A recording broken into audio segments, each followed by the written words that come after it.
அதன் வழியாய் பிரவேசிக்கிறவர்கள் அநேகர். ஜீவனுக்கு போகிற வாசல் இடுக்கமும் வழி நெருக்கமுமாய் இருக்கிறது. அதை கண்டுபிடிக்கிறவர்கள் சிலர். அல்லேலூயா. ரெண்டு வாசல் இருக்கு.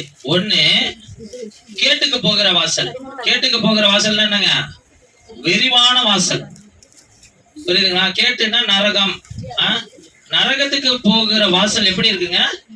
விரிவும் அது விசாலமா இருக்கு. அகலமா மாத்திரம் இல்ல, அது இன்னும் அகலமா இருக்கு. அதுல போகிறவர்கள் எப்படி இருக்காங்க? அநேக பேர் இருக்கிறாங்க. ஆனா இடுக்கமும் நெடுக்கமுமான வாசல் எந்த வாசலுங்க? இடுக்கமுமான வாசல் வழியாய் உட்பிரவேசியுங்கள். கேட்டுக்கு போகிற வாசல் விரிவும் வழி விசாலமா இருக்கிறது. அதன் வழியாய் பிரவேசிக்கிறவர்கள் அநேகர். ஜீவனுக்கு போகிற வாசல் இடுக்கமும் வழி நெருக்கமுமாய் இருக்கிறது. அதை கண்டுபிடிக்கிறவர்கள் சிலர். அல்லேலூயா. இப்ப நீங்களும் நானும் கேட்டுக்கு போகிற வாசலுக்கு போகிற பிள்ளைகள் அல்ல, ஜீவனுக்கு போகிற வாசலுக்குள்ள போகிற ஜனங்களாய் நம்மளை ஆண்டவர் இந்த பூமியில தெரிந்து கொண்டிருக்கிறார். அல்லேலூயா. அப்போ தெரிந்து கொண்ட தேவன் எப்படி வழி நடத்துவாருங்க? அந்த நெருக்கத்தின் பாதையில தான். அது எப்படிப்பட்ட பாதையா இருக்குங்க? நெருக்கமா இருக்கான். ஜீவனுக்கு போகிற வாசல் எப்படி இருக்குங்க? நெருக்கமா இருக்கு. அதில் உட்பிரவேசிப்பார்கள் சிலர். அதுல உள்ள போகிறவங்க கொஞ்சம் பேர் தான் அப்படின்னு சொல்றாரு. ஆனா நரகத்துக்கு போகிற வாசல் எப்படி இருக்கு? கேட்டுக்கு போகிற வாசல் வழி விரிவும் விசாலமா இருக்கு. விரிவுன்னா என்னங்க? விசாலம்னா என்னங்க? அதாவது ஓபன் பண்ணா ஒரு அகலம் இருக்கு பாருங்க. அந்த அகலத்தை விட இன்னும் அதான் விசாலம். திறக்கிறப்போ ஒரு அகலம், அது விரிவு. அதை இன்னும் அகலப்படுத்தி போகிற பாருங்க, அது விசாலம். அது பெருசா இருக்கு. எப்படி வேணாலும் நடந்துக்கலாம். அங்க அந்த ரூல்ஸே கிடையாது. இந்த பூமியில ரூல்ஸே கிடையாது. யார் வேணாலும் இடிச்சுக்கிட்டு பிடிச்சுக்கிட்டு எல்லாம் அங்க போவானா. ஹாப்பியா எல்லாத்துக்கும் வழி இருக்கு.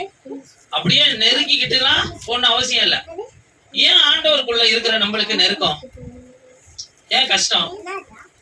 ஏன்னா அதுதான் நம்மளை நடத்துகிற பாதை. அந்த நெருக்கத்தின் பாதையில ஆண்டவர் எப்படி நடத்துறாரு அதுதான் முக்கியம். அந்த நெருக்கத்தின் மத்தியில நீங்க கர்த்தருக்குள்ள இருந்து அந்த நெருக்கத்தின் பாதையிலே போயிட்டு இருக்கீங்கன்னா நீங்க சரியான பாதையில போயிட்டு இருக்கீங்கன்னு அர்த்தம். என்ன ஒண்ணு போனா ஒண்ணு வந்துருது. இப்பதான் ஜெபம் பண்ணி ஒரு காரியத்தை ஜெயம் எடுத்தோம், அதுக்காட்டி இன்னொரு பிரச்சனை வந்தது. அதுக்கு ஒரு ஜெபம், அடுத்தடுத்த பிரச்சனைக்கு அடுத்தடுத்த ஜெபம்.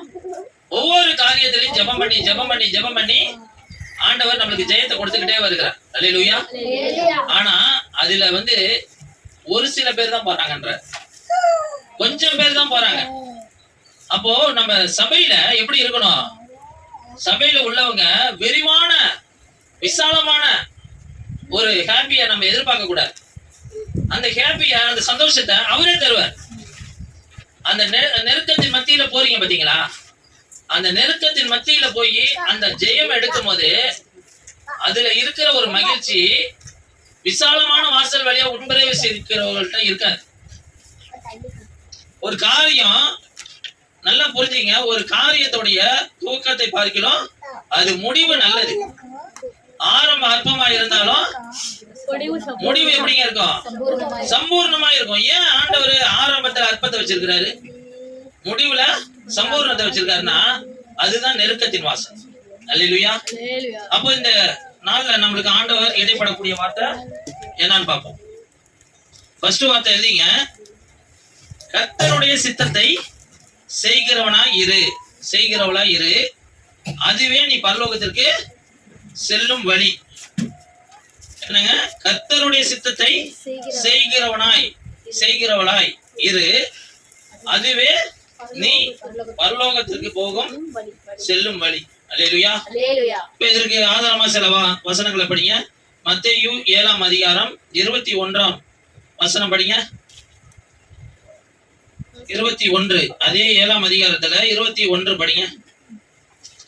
பரலோகத்தில் இருக்கிற என் பிதாவின் சித்தத்தின்படி செய்கிறவனே பரலோகத்தில் பிரவேசிப்பாயானால் நம்ம பரலோக ராஜ்யத்தில் பிரவேசிப்பானே இல்லாமல் என்னை நோக்கி கர்த்தாவே கர்த்தாவே கர்த்தாவே கர்த்தாவே என்று சொல்லுகிறவன் அதில் பிரவேசிப்பதில்லை. பாருங்க, பரலோகத்தில் இருக்கிற என் பிதாவின் சித்தத்தின்படி செய்கிறவனே பரலோக ராஜ்யத்தில் பிரவேசிப்பானே அல்லாமல். அப்போ கர்த்தருடைய சித்தத்தை செய்கிறவனா என்ன செய்ய முடியுங்க? பரலோகத்துல பிரவேசிக்க முடியும். திட்டமா தீர்மானமா போட்டிருக்கதா இல்லையா? இதை தாண்டி, இந்த வசனத்தை தாண்டி ஒருத்தவங்க குறுக்கோலியில போய் பரலோகத்துக்குள்ள போக முடியாது. இன்னைக்கு அநேக பேர் என்ன செய்யறாங்க? இந்த பூமியில இருக்கிற அநேக பேரு அநேக பாவத்தை செய்துவிட்டு என்ன செய்யறாங்க? காணிக்கையை கொண்டுட்டு வந்து காணிக்கை பெட்டியில போட்டுறாங்க. காணிக்கை கொண்டு வந்து என்ன செஞ்சாங்க? காணிக்கை பெட்டியில போட்டுறாங்க. அநேக பாவங்களை செய்து விட்டு கடவுளுக்கு காணிக்கை செலுத்தி விட்டா பாவத்துல இருந்து விமோச்சனம் ஆயிடும். கடவுளுக்கு ஏதோ ஒரு பலி செலுத்திட்டா பாவத்துல இருந்து விமோச்சனம் ஆயிடும். ஏன் அந்த காணிக்கை பெட்டியில வந்து காணிக்கை போடுறாங்க? அவங்களோட சிந்தனை எப்படி இருக்கு? பாவத்துல இருந்து விடுவிக்கிறதுக்கு ஒரு வழியை கண்டுபிடிக்கிறாங்க.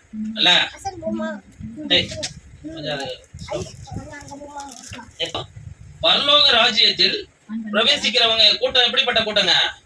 பிதாவின் சித்தத்தை செய்கிற கூட்டம் தான் பரலோக ராஜ்யத்துல செய்கிற கூட்டம். அப்ப இன்னைக்கு பிதாவின் சித்தம் என்னங்க? இயேசப்பா எந்த சித்தத்தை சொல்றாரு? இன்னைக்கு நீங்களே சொல்லுங்க. பிதாவுடைய சித்தம் என்ன நல்லா இருக்கு இந்த பூமியில? என்ன இருக்குங்க? மனுஷனை உண்டாக்குன நோக்கம் என்ன சொல்லுங்க? பிதா வந்து மனுஷனை உண்டாக்குன நோக்கத்தை மட்டும் சொல்லுங்க. ஷாட்டா தெரிஞ்சதை சொல்லுங்க, தப்பா இருந்தாலும் பரவாயில்ல. துதிக்கிறதுக்கு. Very good. பெரிய சிஸ்டர் கை தட்டுங்க. ஆண்டவரை ஆராதிப்பதற்காகவே உருவாக்கின கூட்டம் தான் இந்த மனுஷர் கூட்டம். அவர்களை ஆராதிப்பதற்காக கானான் தேசத்துல இருந்து, இது இஸ்ரேல் மக்கள் அடிமையா இருந்த எகிப்து தேசத்துல இருந்து எங்க கொண்டுட்டு போறாங்க? கானான் தேசத்துக்கு கொண்டு போறாங்க. எதுக்காக? அவரை மகிமைப்படுத்துவதற்காக, அவரை ஆராதிப்பதற்காக கொண்டுட்டு போறாங்க. ஃபர்ஸ்ட் நம்மளுக்கு ஆன்சர் கிடைச்சிட்டதுனால நம்ம அடுத்த பகுதிக்கு போயிடலாம். இப்ப நீங்களும் நானும் ஆராதிக்கிறதுல அதுக்குதான் வந்தவொடனே என்ன கேட்டேன்? ரொம்ப கண்டிச்சது காரணம் என்னன்னா, தேவனுடைய முழு நோக்கத்தை தெரிந்துகிட்ட ஒருவன் அவன் தேவனை துதிக்காம இருக்கவே மாட்டான். ஆண்டவர் நம்மளை இந்த உலகத்துல உண்டாக்குறவருடைய நோக்கம் என்ன? அவரை ஆராதிப்பதற்காக. ஃபர்ஸ்ட் சித்தம் அவரை முழுமையாய் ஒருவன் ஆராதிக்கிற ஒரு இடத்துக்கு வரணும். நீங்களும் நானும் அந்த ஆராதனையில குறையும் போதுதான் நம்ம அவருடைய சித்தத்தை தவறுதலாய் செய்கிறோம் என்பதை புரிந்து கொள்ள வேண்டும். அப்ப இன்னைக்கு நம்ம ஒரு காரியத்தை புரிஞ்சுக்கணும். அவருடைய சித்தத்துல ஒண்ணுதான் ஒரு மெயின் காரியம் தான் என்னங்க? ஆராதிப்பதற்காக. அந்த ஆராதனை வந்து சாதாரணமா பண்ணிட முடியாது பாருங்க. அதுக்குதான் எகிப்து மக்களை, எகிப்துல இருந்து அடிமையாய் கடந்த இஸ்ரவேல் மக்களை அழைத்து கொண்டு செல்லுகிற ஒரு தேவ மனுஷனை அனுப்புகிறார். அவங்க சாதாரணமா போய் ஆராதிச்சிடல பாருங்க. பல போராட்டத்தை தாண்டி போய் ஆராதிக்கிறாங்க.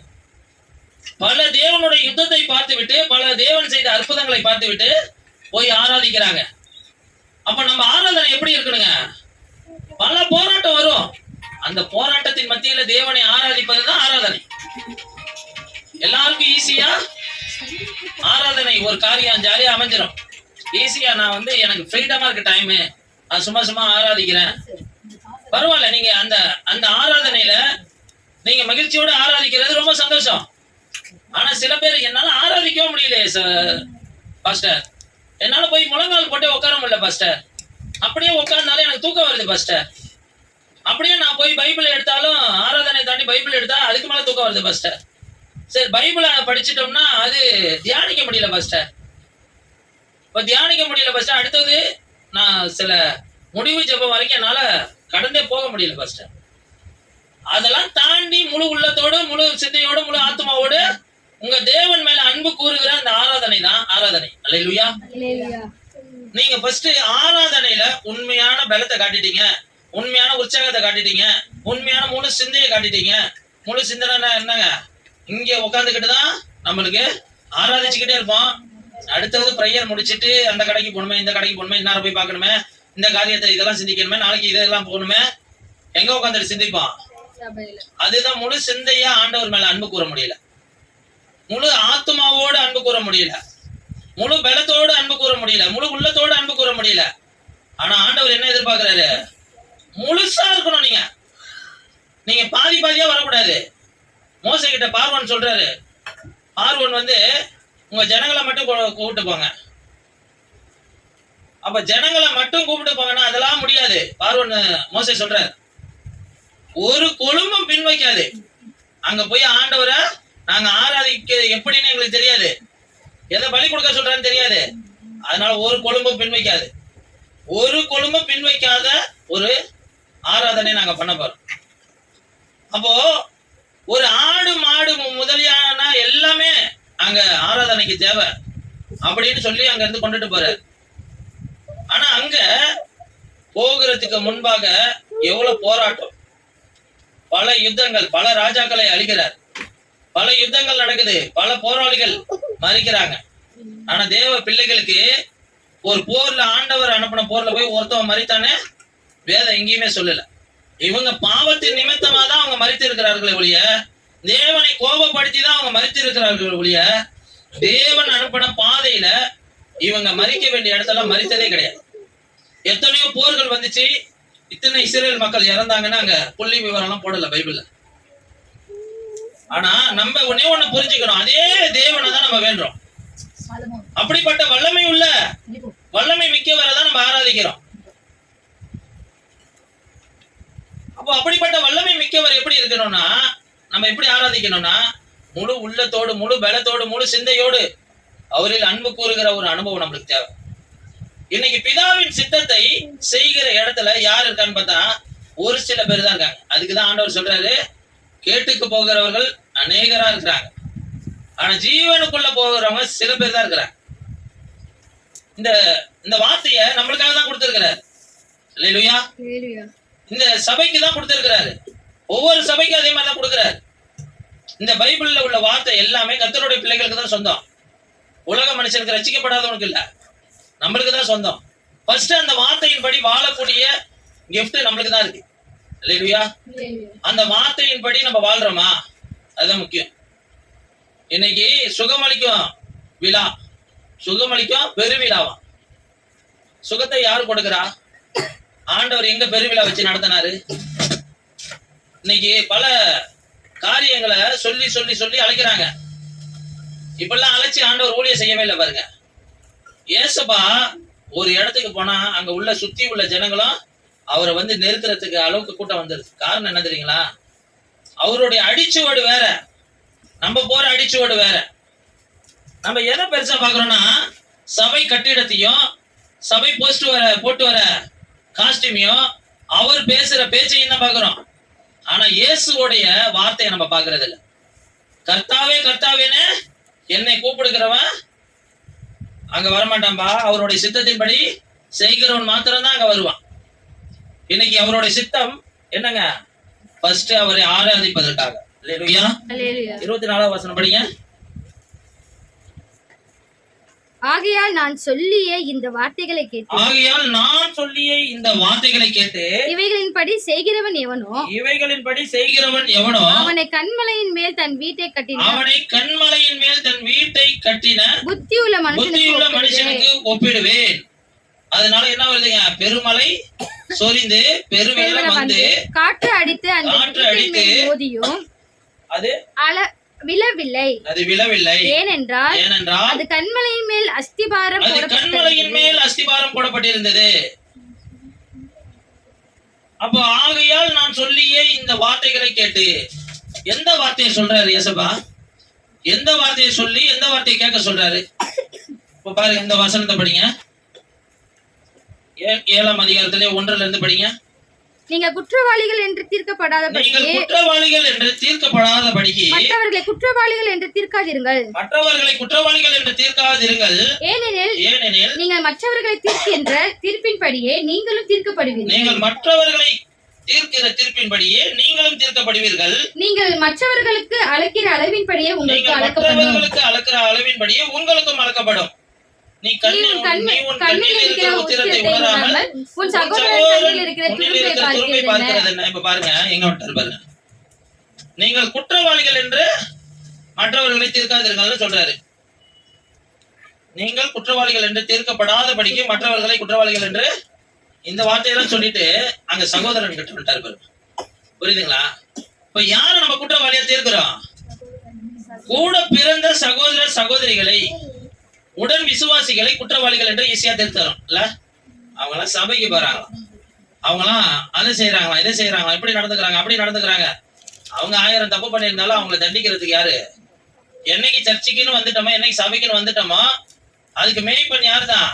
அதுக்கு தலைவர் யார் தான்? இயேசுதான். அவர் தான் ஜட்ஜ்மெண்ட் கொடுக்கிற லீடரு. அந்த ஜட்ஜ்மெண்ட்டை யாரும் எடுத்துக்க கூடாது, யாரும் எடுத்துக்க கூடாது. புரியுதுங்களா? அது அவருடைய வேலை. சொந்த சகோதர சகோதரியை மட்டும் இல்ல, உடன் இருக்கிற விசுவாசிகளை, உடன் இருக்கிற ஊழியக்காரர்களை குற்றவாளியை தீர்த்திடக்கூடாது. அது யாருடைய பார்வையில குற்றம்? ஆண்டவர் பார்வையில குற்றம். என்ன குற்றம்? உங்களை குற்றவாளிகளாய் தீர்க்கக்கூடிய ஒரு காரியம் அங்கதான் ஸ்டார்ட் ஆகுது. உங்களை குற்றவாளிகள் என்று தீர்க்கக்கூடிய ஸ்டார்டிங் டைம் அதுதான். புரியுதுங்களா? அப்ப நீங்க அந்த குற்றவாளிகளை தீர்க்கப்படாதபடிக்கு அப்படின்ற ஃபர்ஸ்ட் வசனம் என்னங்க சொல்லுது? நீங்கள் குற்றவாளிகள் என்று தீர்க்கப்படாதபடிக்கு. ஆமா, ஃபர்ஸ்ட் உங்களை காப்பாற்றணும்னு ஆண்டவருடைய. இரண்டாவது, மற்றவர்களை குற்றவாளிகள் என்று தீர்க்காதீர்கள். ஆமா, நம்மளுடைய வாழ்க்கை மற்றவர்களை குற்றவாளிகளாய் தீர்க்க கூடாது. உன் கண்ணில் இருக்கிற துரும்பை ஃபர்ஸ்ட் நீ எடுத்து போடுன்ற. ஃபர்ஸ்ட் என்ன, ரெண்டாவது என்ன காரியத்தை நம்மளுக்கு சொல்றாரு? ஃபர்ஸ்ட் ஆராதிப்பதற்காக நம்மளை அழைத்து இருக்கிறார், அது பிதாவின் சித்தம். ரெண்டாவது, உன்னை நீ தூய்மைப்படுத்து, உன்னை நீ தூய்மையோடு காத்துக்கொள், உண்மையா இருக்கிற மாதிரி உன்னைய வைத்துக்கொள். ஆண்டவருக்கு முன்பாக நீ உண்மையா இருக்கணும், ஆண்டவருக்கு முன்பாக நீ தூய்மையா இருக்கணும். உன் சரீர அழுவாவும் சரி, உன் ஆத்மா அழுவாவும் சரி, நீ ஆண்டவருக்கு முன்பாக சுத்தமுள்ளவனாய் நீ உன்னை காத்துக்கொள்ளும் போது நீ மற்றவர்களை சுத்தப்படுத்துற இடத்துல நிச்சயமா ஆண்டவர் நடத்துவார். அவங்க மேல மிஸ்டேக்கா இருந்தாலும் அவங்க மிஸ்டேக்கை சரி பண்ணக்கூடிய இடத்துல உன்னை கொண்டே நடத்துவார். அல்லேலூயா. அப்ப நம்ம எப்படிங்க பாத்துக்கொள்ளணும்? நம்மளை சுத்தமா காத்துக்கொள்ளும். அல்லேலூயா. 4 இருந்து படிங்க. இதோ உன் கண்ணில் உத்திரம் இருக்கையில் உன் சகோதரனை நோக்கி நான் உன் கண்ணில் இருக்கும் துரும்பை எடுத்து போடட்டும் என்று நீ சொல்வது எப்படி? மாயக்காரனே, முன்பு கண்ணில் இருக்கிற உத்திரத்தை எடுத்து போடு, பின்பு உன் சகோதரன் கண்ணில் இருக்கிற துரும்பை எடுத்து போட வகை பார்ப்பாய். பரிசுத்தமானதை நாய்களுக்கு கொடாதேயுங்கள், உங்கள் முத்துக்களை போடாதேயுங்கள், போட்டால் தங்கள் கால்களால் அவைகளை மிதித்து திருப்பிக் கொண்டு உங்களை பீறி போடும். இது ஏன் சொல்றாரு? உங்களுடைய பரிசுத்தமானதை நாய்களுக்கு கூடாதே. ஏன் தெரியுங்களா சொல்றாரு? இன்னைக்கு நம்ம இந்த வார்த்தை ஏன் அந்த இடத்துக்கு வருது? அதான் முக்கியம். மேல சகோதரனை குறித்து சொல்லிட்டு, மேல உங்களை தூய்மைப்படுத்துன்னு சொல்லிட்டு, ஃபர்ஸ்ட் உன்னை நீ தூய்மைப்படுத்திக்கோ, பிறகு மற்றவர்களுடைய குற்றத்தை பார்க்கலாம்னு சொல்லிட்டு அடுத்தவதே சொல்றாரு, பரிசுத்தமானதை நாய்களுக்கு போடாதீங்க, முத்துக்களை பன்றிகள் முன் போடாதீங்க, அது உங்களை பீறி போடும். அப்போ ஒரு மனுஷனை நீங்க சந்திக்கணும், ஒரு மனுஷத்தை நீங்க அவனை கண்டிச்சு அவனை நல்வழிப்படுத்தணும் அப்படின்னு நினைச்சீங்கன்னா அது முடியாது. அது எப்ப முடியாது? நீங்க பரிசுத்தமா இருந்து நீங்க ஆவிக்குரிய வாழ்க்கையில பலமா இல்லாம நீங்க இன்னொருத்தவனை ஆவிக்குரிய பலத்துக்கு நிறைய நடத்த முடியாது. அப்ப ஆவிக்குரியவனை நீ ஆவிக்குரியவனை நீ அவனை மாற்றணும், அவனையும் நல்வழிப்படுத்தணும்னு நீ நினைச்சீன்னா நீ ஃபர்ஸ்ட் ஆவிக்குரிய பலமாய் மாறிடும். எல்லாரும் ஆவிக்குரிய பலன் இல்லாமலே வசனம் மட்டும் மனசுல இருக்கும். அந்த வசனத்தை எடுத்து போய் சொல்லிக்கிட்டு இருப்பாங்க, நீ ஏசப்பாவை தேடுப்பா, நீ ஏசப்பாவை தேடினீன்னா உனக்கு ஆண்டவர் இப்படி செய்வாருப்பா, அப்படி செய்வாருப்பா. ஆனா இவன் யாரா இருப்பான்? உன் பரிசுத்தமற்றவனா இருப்பான். நானே இருக்கேன்னு வச்சுங்களேன், என் இருதயத்துல பொய் சிந்தனை, அக்கிரம சிந்தனை, அநியாய சிந்தனை, எல்லா பாவமும் எனக்குள்ள இருக்குது. ஆனா நான் கர்த்தருடைய பிள்ளை, நான் வெளியில காட்டிக்கிறேன். ஆனா காட்டிக்கிட்டு நான் இன்னொருத்தவங்களை போய் நடத்துறேன். ஆண்டவருக்குள்ள அவங்க ஏசப்பாவை பத்தி கேட்கறாங்க, நான் ஏசப்பாவை பத்தி சொல்றேன். புரியுதுங்களா? தேவனுடைய அன்பை பத்தி எடுத்து சொல்றேன். ஆனா நான் யாரா இருக்கேன்? பரிசுத்தமற்றவனா இருக்கிறேன். அப்ப பரிசுத்தமான வார்த்தையை நான் சொல்றேன். அப்ப அங்க என்ன ஆகுதுங்க? அங்க பிசாசனால வஞ்சிக்கப்படக்கூடிய குணம் அவங்களுக்கு உண்டாகும். அவங்க அதை என்ன செய்வாங்க, அதை வீணா கீழே போட்டு போயிடுவாங்க. புரியுதுங்களா? நாய் என்ன செய்யுங்க, நாய்க்கு பத்தி என்ன போட்டிருக்கு, நான் சாப்பிட்டத திரும்பி அது கக்கினதை திரும்பி தின்னக்கூடிய ஒரு மன சுபாவம் உடையது. அந்த போல அந்த ஊழி அந்த இடத்துல நடந்துவிடும். இதெல்லாம் நம்மளுடைய பலவீனத்தை காட்டுது. பண்டிகிட்ட போய் முத்துக்களை போய் பண்டிகிட்ட போட்டா அதுக்கு என்ன தெரியும்? முத்துக்கு என்ன தெரியும்? நாய்கிட்ட போய் இது பரிசுத்தமான வெள்ளை சாதங்கன்னு வச்சா அது வெள்ளை சாதத்தை தின்னுடுமா? ஒயிட்டா இருக்குது வெள்ளை சாதம் நல்ல சுத்தமானதுன்னு வச்சா அதுக்கு தெரியுமா? பன்றிக்கு போய் முத்துக்களை போட்டா தெரியுமா? வாய்ப்பே கிடையாது. அப்போ நம்ம எப்படி அதை செய்யணும்? நம்ம பரிசுத்தமா இருந்துட்டு நம்ம பரிசுத்தமானதை சுமந்து கொண்டு தேவனுடைய வார்த்தையை சுமந்து கொண்டு கொண்டுட்டு போய் ஒருத்தவங்கள்ட்ட கொடுக்கும் போது அது பரிசுத்தமான கிரியைகளை பண்ணும். அல்லேலூயா. அந்த முத்து போன்ற வார்த்தைகளை எடுத்துக்கொண்டு அந்த முத்தான வார்த்தைகளை நீங்க அந்த முத்தை எடுத்து கொண்டு போகிற தகுதி உள்ளவர்களா இருந்து நீங்க அந்த இன்னொருத்தவங்கள்ட்ட கொடுக்கும் போது அது அவங்களையும் முத்து எதுக்கு அடையாளமா இருக்குங்க? முத்துக்கள் எதுக்கு அடையாளமா இருக்கு? ஒரு மகிமையா இருக்கிறதுக்கு. பவள கற்கள்லாம் அந்த இதெல்லாம் சொல்லுவாங்க தெரியுங்களா? முத்துக்கள்லாம் ஒரு கழுத்துல போட்டாது பெண்களுக்கெல்லாம் அவ்வளவு ஜொலிப்பா இருக்கும்ல. என்னங்க? விலை மதிக்க முடியாத அளவுக்கு இருக்கு. அப்ப அந்த விலை மதிக்க முடியாத அந்த தேவனுடைய வார்த்தை எடுத்துட்டு போய் எப்படி போட்டக்கூடாது? அலட்சியமா போட்டக்கூடாது. பரிசுத்தமானது தேவனுடைய வார்த்தை. முத்துக்கள் தேவனுடைய வார்த்தையை தான் சொல்லுது. அப்போ அந்த வார்த்தையெல்லாம் எடுத்துட்டு போய் யாருக்கிட்ட கொடுக்கணும் யார்கிட்ட கொடுக்க கூடாதுன்னு தேவனுடைய தீர்மானம் ஒண்ணு இருக்கு. அந்த தீர்மானத்தின்படி நீங்க நடக்கணும்னா கரெக்டா எதை பிடிச்சிக்கணும்? நீங்க பரிசுத்தமா இருக்கிறத விரும்பணும். உங்க கண்ணில உள்ள துரும்பெல்லாம் எடுத்து போடணும். மற்றவர்களை குறையா பார்க்க கூடிய சிந்தனை உங்களுக்கு வரக்கூடாது. மற்றவர்களை குற்றப்படுத்துகிற சிந்தனை வரக்கூடாது. புற பேசுகிற சிந்தனை உள்ளவர்களோட நீங்க செயல்படக்கூடாது. துன்மார்க்கனுடைய வழியில நிக்க கூடாது. சங்கீதம் 1 வசனம் படிங்க. 1 படிங்க.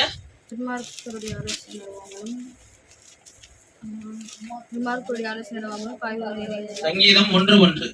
துன்மார்க்கருடைய ஆலோசனையில் நடவாமலும் பாவிகளுடைய வழியில் நில்லாமலும் பரியாசக்காரர் உட்காரும் இடத்தில் உட்காராமலும். பாருங்க, 3 பேரு பாதையில நம்ம நடக்கவே கூடாது. துன்மார்க்க, பாவிகள், பரியாசக்காரர். இவங்க போதனைகளுக்கு நேரம் நம்மளை விட்டு கொடுக்கவே கூடாது.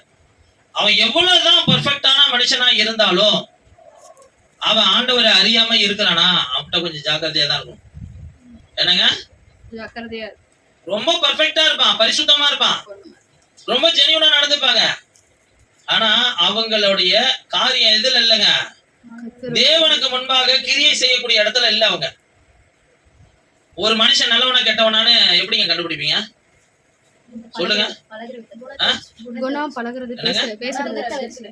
பேசுறத வச்சு பழகுறத வச்சு.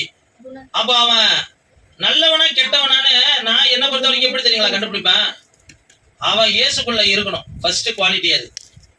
அவனுடைய குணத்தை வச்சுதான் இயேசுக்குள்ள இருக்கணும். 2வது இயேசுவுக்காக கனி கொடுக்கிறவனா இருக்கணும். பாருங்க, இந்த வசனத்தை படிங்களா? 17, 18, 16ல இருந்து படிங்க. அவர்களுடைய கனிகளினாலே அவர்களை அறிவீர்கள். எப்படிங்க? எப்படி அறியணும் ஒரு மனுஷனா?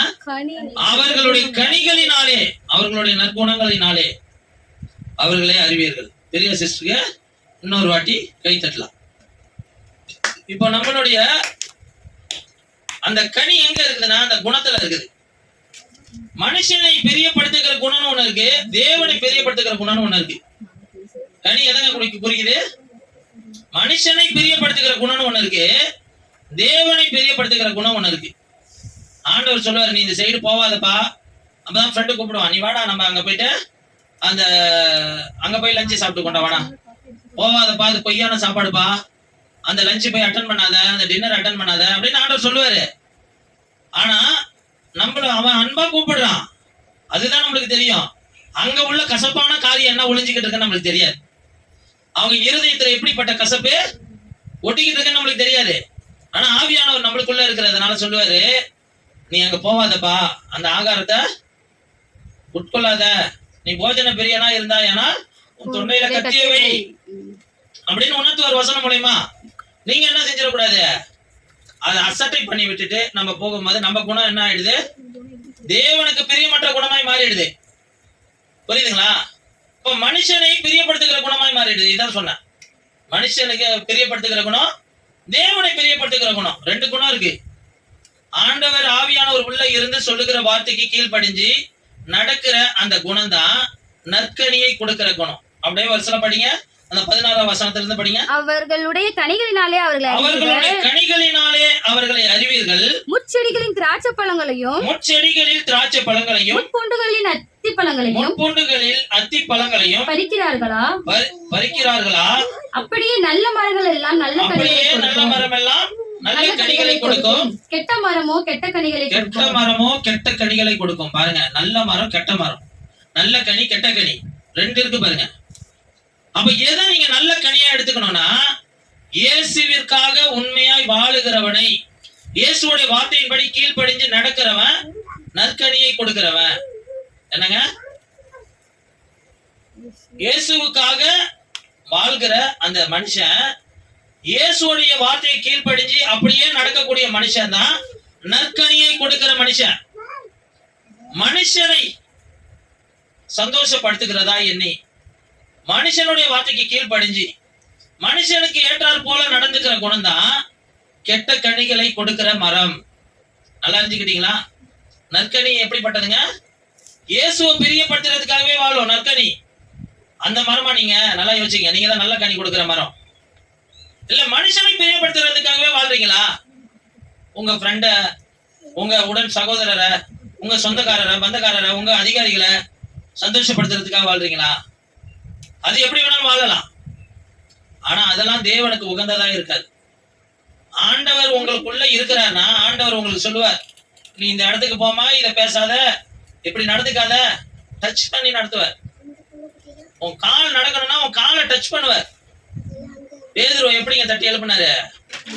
ஜெயில இருந்து அவனை எழுப்பும் போது விழாவை தட்டி எழுப்புறார். காலெல்லாம் தட்டி சொல்லுவாரு பஸ் ஆண்டவர், சொல்றதுக்கு அடையாளம் தான் அது. அவர் விழாவில் தட்டி எழுப்பினார்.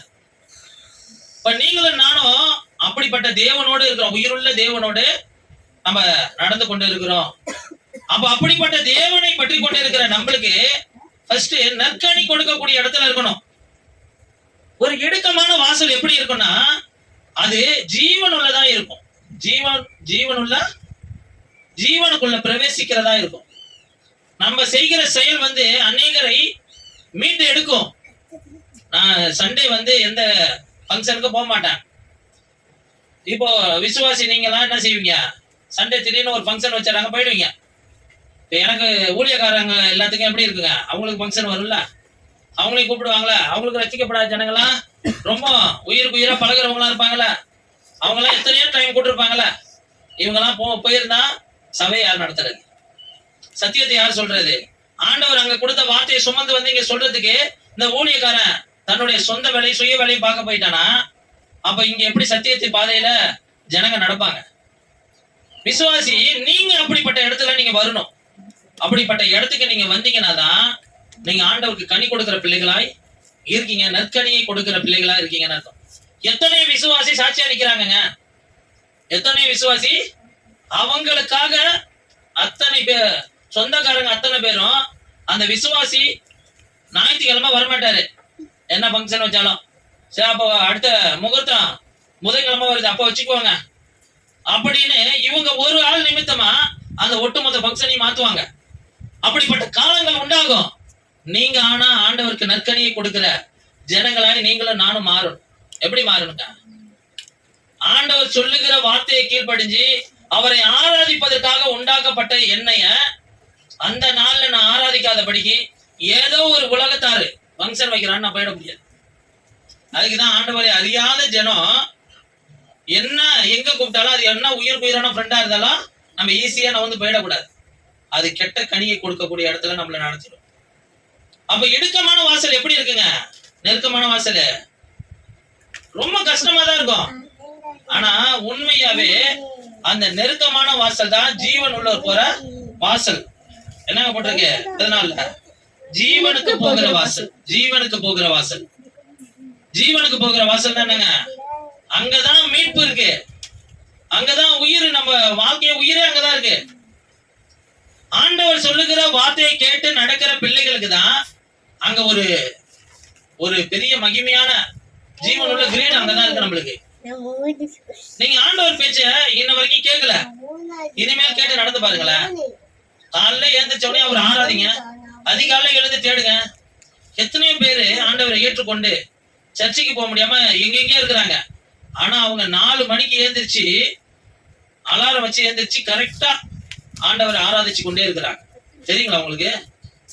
எத்தனையோ நபர்கள் சர்ச்சைக்கு போகல, ஆனா இயேசுவை ஏற்றுக்கொண்டு வாலிப காலங்கள்ல சிறு பிள்ளையில இருந்து வாலிப காலம் வரைக்கும் போயிருக்கிறாங்க. அதுக்கப்புறம் ரட்சிக்கப்படாத ஒருவனை மேரேஜ் பண்ண பிறகு அந்த ரட்சிக்கப்படாதவங்களை பண்ணிட்டாங்களே ஒழிய அவங்க ஆண்டவரை ஆராதிக்கிற அந்த குணம் அவங்களை விட்டு மாறவே இல்லை. அல்லேலூயா. அவங்க இன்ன வரைக்கும் 4 மணிக்கு 3 மணிக்கு அலாரம் வச்சு எந்திரிச்சு அதிகாலையில ஆண்டவரை ஆராதித்துக் கொண்டே இருக்கிறாங்க. அந்த ஆராதனையை தான் ஆண்டவர் விரும்புவார். அல்லேலூயா. அந்த ஆராதனையை, அந்த நற்குணத்தை தான் ஆண்டவர் விரும்புவார். இன்னைக்கு ஆண்டவரை முழுமையா தேடக்கூடிய இடத்துல நம்மளை வைத்திருக்கிறார். ஆனா நம்ம முழுமையா எந்த இடத்தெல்லாம் விட்டு கொடுக்காம இருக்கிறோம். இன்னைக்கு நம்மளோட பலன் எங்க போகுதுன்னா அங்கதான் போகுது. ஆண்டவருடைய வார்த்தைக்கு கேட்டு கீழ்ப்படிஞ்சு நடக்காத இடத்துல இருக்கிற பாருங்க, அந்த இடத்துலதான் நம்மளுடைய ஆசீர்வாதம், நம்ம பலன், நம்ம மகிமை எல்லாமே போயிடுது. நம்மளுக்கு வச்சிருக்கிற ஆண்டவர் வச்சிருக்கிற வழியே தெரியாம போயிடுது.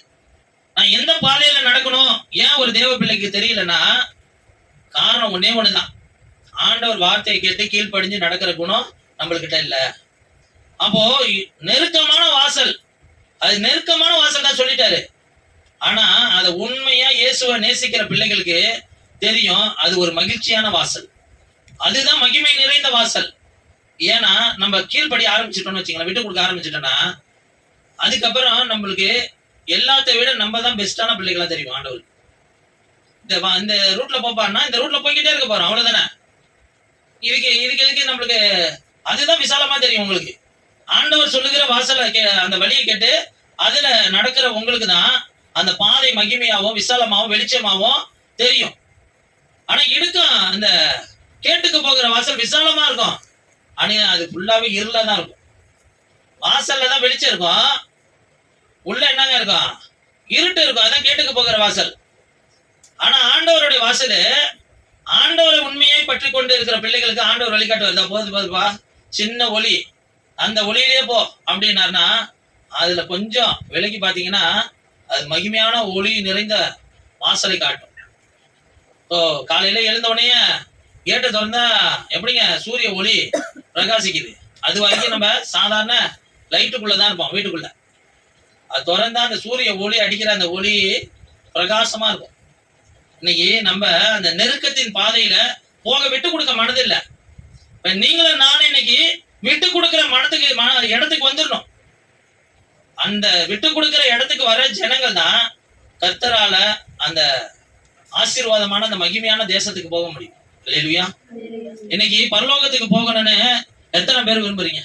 இன்னைக்கு ஆண்டவர் வந்தா நான் பரலோகத்துக்கு போயிடுவேன் அப்படின்னு யாரெல்லாம் என் கூட சேர்ந்து கை தூக்க முடியும்? அல்லேலூயா. என் வாழ்க்கையில யாரு மேலேயும் நான் கசப்பா இல்லைங்க, யாரு மேலேயும் வெறுப்பா இல்லைங்க, நான் ஆண்டவர் மேல அன்பா இருக்கிறேன், நான் அவருடைய வார்த்தை கேட்டு கீழ்படுகிறேங்க அப்படி நடக்கிற ஜனங்களா இன்னைக்கு நீங்களும் நானும் விட்டு கொடுக்கணும். அப்படி விட்டு கொடுக்கும் போது அந்த நெருக்கத்தின் வாசலுடைய ஆசீர்வாதம் நம்மளுக்கு. அல்லேலூயா.